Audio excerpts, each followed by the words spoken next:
压了快2年，军旅题材，由颜值突出但演技并不突出的杨洋主演。说实话，在4月的一众待播新剧中，这部《特战荣耀》我并不十分看好。然而看了已经播出的前5集后，我想说，哎呦，这部剧还不错呀，燃中带着搞笑，还穿插着紧张的缉毒剧情，简直不够看呢。好了，那么这一期我们就来一起聊聊这部新剧《特战荣耀》。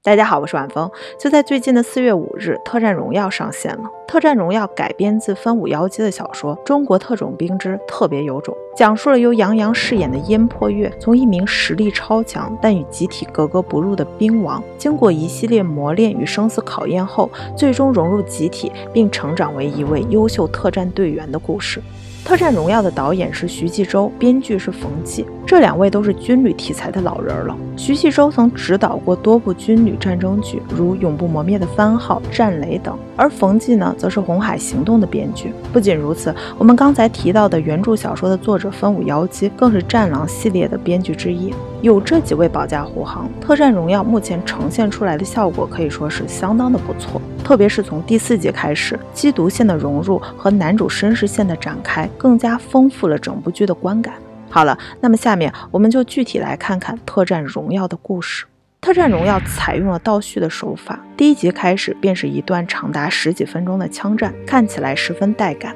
然后随着中枪落水，燕破月开始了对过往的回忆。5年前，新一批的士兵刚刚入伍，燕破月与好友萧云杰正是这其中的一员。训练中，燕破月超强的体能与素质一下引起了大家的关注，并成为了全团最耀眼神秘的新兵。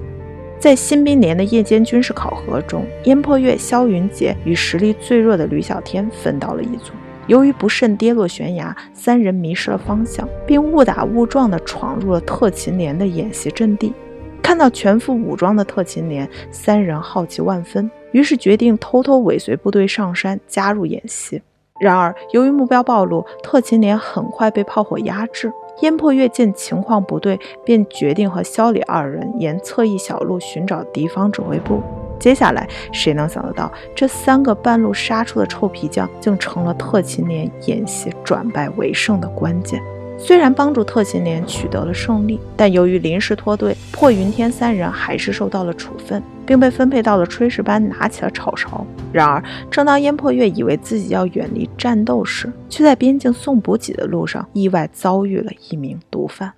好了，以上便是《特战荣耀》前4集的剧情了。我想从这些剧情描述中，大家已经感受到这部剧最大的特点之一了，即燃与搞笑并存。就拿第1集操场法跑这场戏来说吧，杨洋饰演的燕破月上一秒还在自封连长组织新兵跑步，一脸傲娇让人想削他，可谁知下一秒看似高冷的燕破月就为了鼓励队友喊出了羊肉汤的口号。再例如第4集碰到毒贩的那一段，上一秒还在调侃因为系皮带立了功，结果下一秒则马上开启了雨夜毒贩狙击战。军旅题材特有的燃与战斗的紧张感，再搭配上时不时的毫无预警的搞笑，你别说，特战荣耀这混搭风还真有点上头。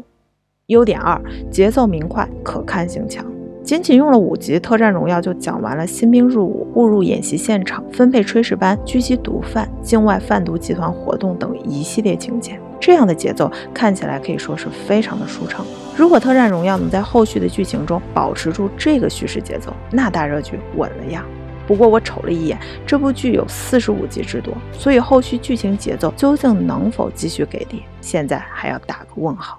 好了，聊完了优点，那是时候来聊聊特战荣耀的问题了。问题1，拽王人设。我想一定有小伙伴看了前2集被劝退，说实话，我看前2集的时候也受不了，燕破月那个拽王霸总风格真的让人抓狂啊。然而越往后看，我却越发现特战荣耀并不是一个简单的拽王所向披靡的故事。从4、5集开始，燕破月渐渐从格斗、射击以及实战中认识到自己的不足，也开始有了朋友，而看到不足，放下心结，轻装上阵，不正是变强真正的开始吗？所以虽然我不喜欢拽王人设，但我还真的蛮期待看看编剧是否能另辟蹊径，写出一个真正能让观众共情的拽王的故事。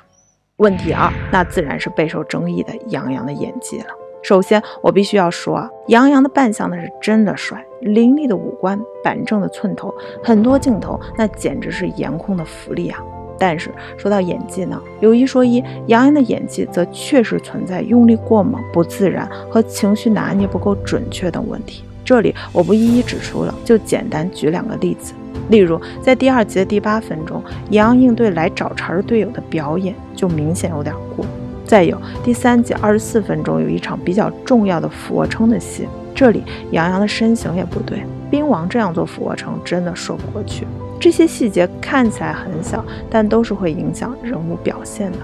当然不可否认，在特战荣耀里，很多激战戏、肉搏戏中，杨洋的努力与进步也是很明显的，这些也应该肯定。